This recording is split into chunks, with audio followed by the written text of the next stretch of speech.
12 గంటలకు మొదలైంది. 12 గంటలకు మొదలయ్యి రాత్రి మొత్తం ఉంది. 4-5 గంటల దాకా ఉంటూనే ఉంది.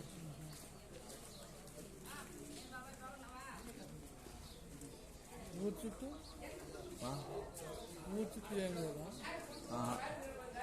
చుట్టూ తిరిగింది.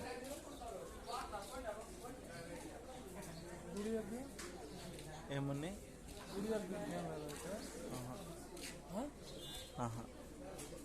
అన్న ఫోన్ తీసుకో అన్న, అమ్మాయి దగ్గర ఆ ఫోన్ తీసుకో.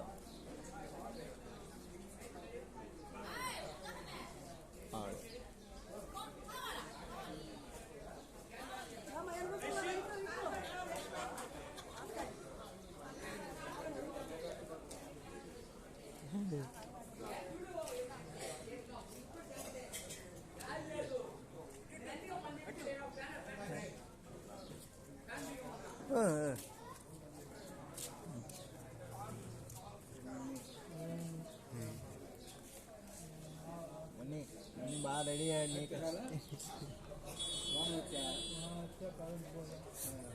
అన్న రాత్రి మొత్తం ఉన్నాయి.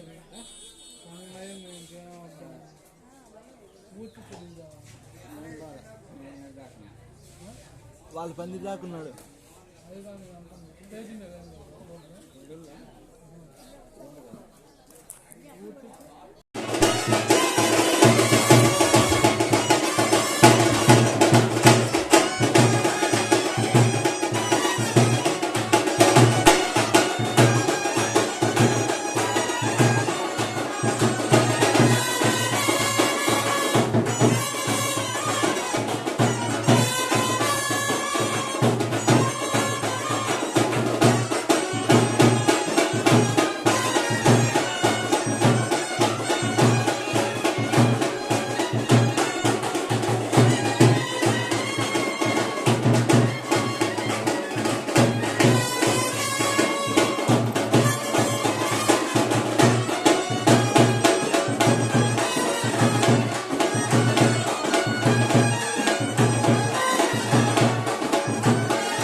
దాని గురించి చెప్తారు. అట్లనే గోదావరి కూడా దక్షిణ పెట్టండి అంటారు.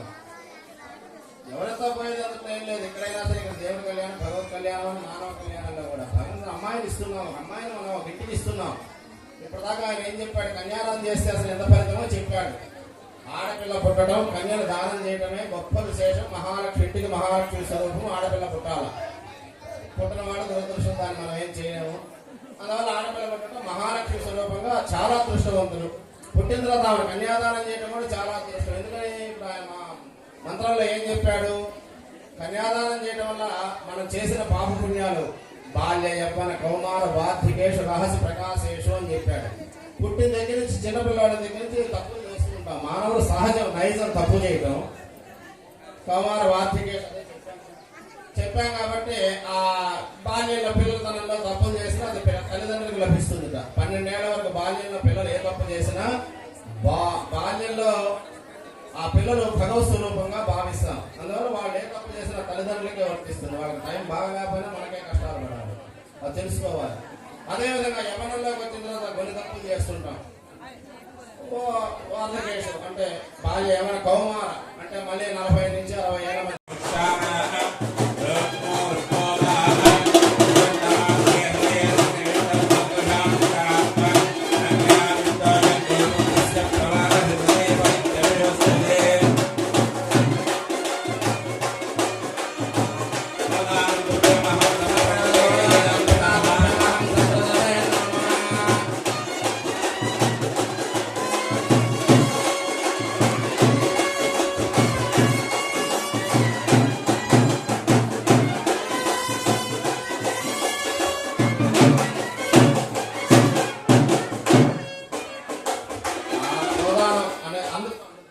స్వామివారికి కూర్చోండి. దాని గురించి కూడా ఒకసారి విన్నవిస్తే ప్రతిసారి వివాహ సమయం ఇక్కడే కాదు, మీరు కళ్యాణంలో కూడా మానవ కళ్యాణంలో కూడా గోదాన దక్షిణ చేయండి అని చెప్తుంటారు.